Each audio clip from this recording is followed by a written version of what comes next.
Howdy my totally as always tubular gamers, we're back with, you guessed it, another video. Thanks for coming back to the channel. If you're new here, maybe stick around for a while. I got a review for you today, not a ranking, a review of Outcast, A New Beginning. And so let's get into it, but before we begin, I do want to give a major shout out to the publisher THQ Nordic and Dead Good for hooking me up with the game. Very much appreciated. I've actually been quite excited for this game. So what even is this game? Well, this game is actually a sequel to the cult 90s hit Outcast, a relatively obscure open world RPG from the 90s that was very ahead of its time, and it's a shame it didn't get the recognition it deserved. So maybe this game will. I was interested because I thought it looked like a different, intriguing action RPG from a series that I really wasn't familiar with. And a good introduction it is. You can very much understand this game and its story without playing the previous game, but I mean, if you do play it, I'm sure there's a bunch of fun callbacks, throwbacks, etc. So what even is this game about? Well, the game takes place on this strange alien planet known as Adolpha, and you play as Cutter Slade, the character from the first game. He shows up on this planet with really no recollection of how the hell he got there or what he even needs to do. He does remember a few basic things, and as the game continues, he remembers more and more, and he finds out that his objective really is to save this planet from extinction, and that's what he sets out to do. When it comes to this game's story, I actually think it is quite intriguing. I really like just how alien everything feels, from the way they talk, what they talk about, how everyone looks, the atmosphere, the setting. It is all very alien. It actually reminds me of Avatar, Blue People Avatar to be specific, and I feel like it's kind of rare for games with aliens to feel so alien. I mean, you look at a game like Starfield where everyone's still human. Here, but basically nobody's human outside of a few key characters. Kinda gave me Mass Effect vibes in the best way possible. When it comes to the story itself, I think it's alright. It's not amazing, it didn't blow me away, I wasn't on the edge of my seat, but I think it's still decent enough. Cutter Slade is a good character, he has plenty of quips, and he's at least a decent protagonist. The world building is particularly strong in this game, I will say that. The world building, the lore, how they flesh out each village, all of that is actually pretty well done, and the dialogue is decent enough here. Cutter Slade tries to be, pretty witty, kind of like a Marvel movie, and sometimes it hits, oftentimes it doesn't, but I wouldn't say it ever gets to the point where it's like really cringe inducing. It's just kind of like, okay dude, that's enough jokes for one conversation, let's move on. At least I found the game relatively charming, and you could tell that a lot of thought and effort really went into these characters and the world in general. Again, world building is very solid, and it kind of props up the whole game's story in my opinion. I don't think it's going to win any awards here, but I still think it was decent to good. So when it comes to the gameplay, what kind of a game is this? It wasn't super clear from all the trailers, so I'll tell you what this game is. It is a third-person action RPG where you play exclusively as Cutter Slade. You're dropped into this relatively small but dense open world and are really given two objectives: uniting the villages by helping them with their problems and clearing out some enemy outposts. And of course there's the usual open world side activities that you can do for some little goodies. I think maybe the most interesting aspect of the gameplay is what Cutter Slade can actually do. When you start the game you can't exactly do much, but as you play through it you actually get a bunch of techniques with this jetpack. You can jump relatively high with it, you can jet boost on the ground to actually move pretty fast, or on water, and eventually you can just kind of take off like a rocket. You also get a hang glider, and that's always going to be fun in a video game no matter really what game it is, and it's great here. The movement is actually pretty nice in this game. At times it can feel a bit janky, in fact this entire game can feel a bit janky, and it can feel imprecise, but for the most part I actually really did dig the movement. It made the traversal a hell of a lot better, and it didn't have me groaning when I had to go across the entire map because, again, the traversal is actually good here. You also do get guns. The game is a third-person shooter, and you actually get to customize your weapons pretty heavily. There's a bunch of different attachments you get for them, and you can have weapons that are completely different from someone else's. The shooting in this game, look, it's not great. It also is janky. It's not particularly satisfying, and it doesn't feel all that nice, but it's serviceable. It's not god-awful or something. I didn't find it a chore. It's just okay. There is a melee attack, but this did not feel very good, like, at all.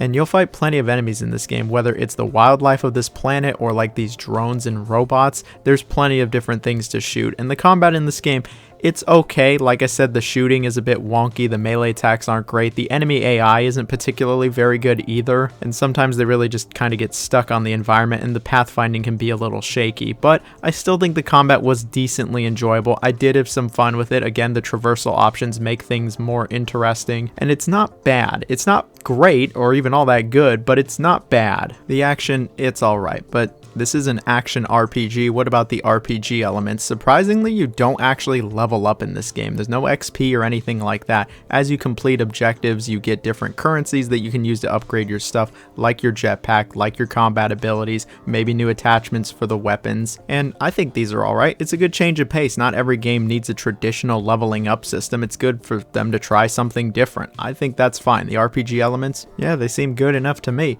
Now, when it comes to the open world and the activities and the missions you do in this game, it's a bit of a mixed bag. So, like I said, there's two parts: helping the villages and doing the outposts. When it comes to helping the villages, this is really where a lot of your time is going to be dedicated to, where you go to these villages, you talk to the characters, they give you some kind of task to help them out, you do the task, they give you another task, more people show up, and eventually it seems like you're helping everyone in this damn village. And you're just trying to solve world hunger, cure cancer, and save the middle class. Nothing too big here.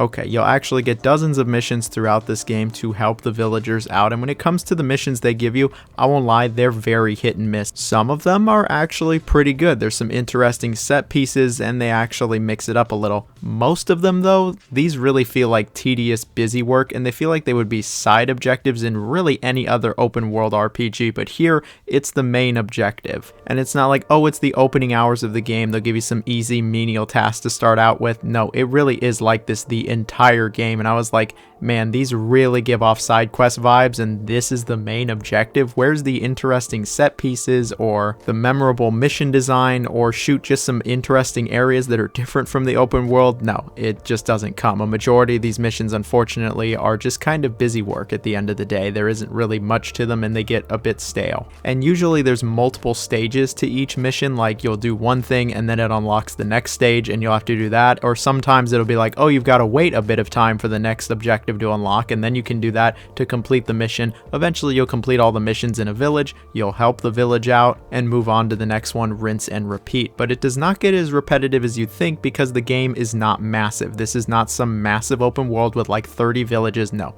there's like 6 villages in this game. The open world is not big by any stretch of the imagination, but what it is dense. This open world has depth, there's a bunch of different biomes, and it all feels handcrafted. There's also a lot of verticality here, which is a nice change of pace. I like it when open worlds are vertical. Horizon Forbidden West did this and I liked it there. I don't just want a flat, static open world, especially when you have Cutter Slade's abilities. I want to climb some mountains, man. And you get to do that here. I actually think the open world is one of the better aspects of this game. It is well designed, and I like how different each area is from each other. I like how all the villages are really different. I like how each village has its own personality and world and lore and characters, and there was a lot of depth put into that. I wish there was just as much depth put into these objectives and they could make them a bit more interesting, but oh well. The other part of this open world is all of the outposts. There are plenty of optional outposts where you'll take on like giant bugs or other enemies, but there are a good amount of outposts you will have to do, and clearing these out, yeah, it's really not any different from any other open world game where you clear outposts out.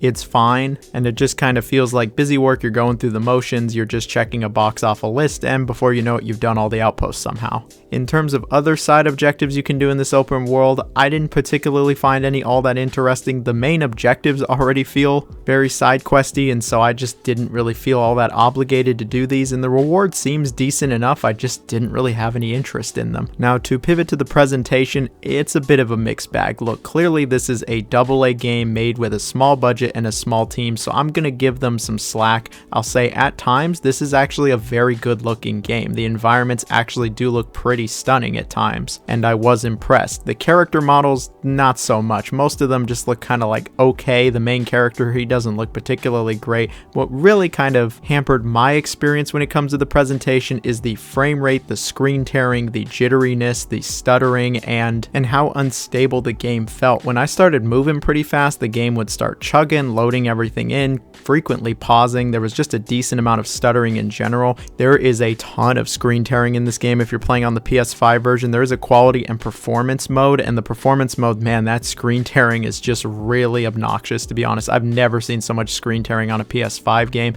And then on quality mode, the frame rate is pretty shaky. The frame frame rate's pretty shaky in general. And on top of this, it frequently just didn't feel like a stable product. It didn't feel anywhere near as smooth as it should. Exploring the open world should feel a lot more smoother than this, especially considering how small it is. And then during cutscenes, the game locks to 30, and this just doesn't even look great either. There's frame rate issues in the cutscenes, and then I don't even need to get into all the bugs I encountered in this game. Yeah, it's a janky game. This is as jank as it gets. If you love games from like Piranha Bytes, you'll be very familiar with how janky this game is. But hey, at least the soundtrack was good. The music was actually pretty good in this game. That is one thing I will give it. So let's wrap this up before I begin rambling. Did I enjoy Outcast: A New Beginning? Yes, I did enjoy it. Do I think it's an amazing action RPG? No, I think the game is alright. The game has some issues. It has some pacing issues. Some of the main missions just aren't very good. It can feel tedious at times. The combat is a bit of a mixed bag. The presentation is a bit of the mixed bag. The optimization just doesn't seem very good. And at times the open world can feel a little outdated. But I still did enjoy many parts of this game. I enjoyed the world building. I liked how alien everything was. I think the combat does have its bright moments. Exploring the open world is still enjoyable. The mobility, the traversal mechanics are good. And this game's personality really does shine through. You could tell the developers really put their heart and soul into this game. This isn't some cash cow AAA product meant to appeal to everybody, and it certainly doesn't reflect that with this game's quality. It is a buggy, janky game, but if you can look past all of these, I think you're going to enjoy this game. It's clearly not for everybody, and I'm sure there are plenty of people that are going to play this and not be impressed at all. But I think despite its issues, this game is probably going to have a cult following, like the original game. Do I recommend it? I recommend if you're looking for something different, but to be completely honest with you and transparent, I'd probably wait for a price drop. They're currently asking $50, $60, even $70 for this game, and I don't think it's worth that. I think it's worth about half of that. Give it some time, and then I totally recommend it. But overall, I did enjoy my time with this. It was a good change of pace from all these massive, amazing open world games. It's good to play just a more straightforward, tight AA game. It was fun, and hope you enjoyed the video. Please like, share, comment, subscribe, and yeah, I'll see you all later. Bye-bye now.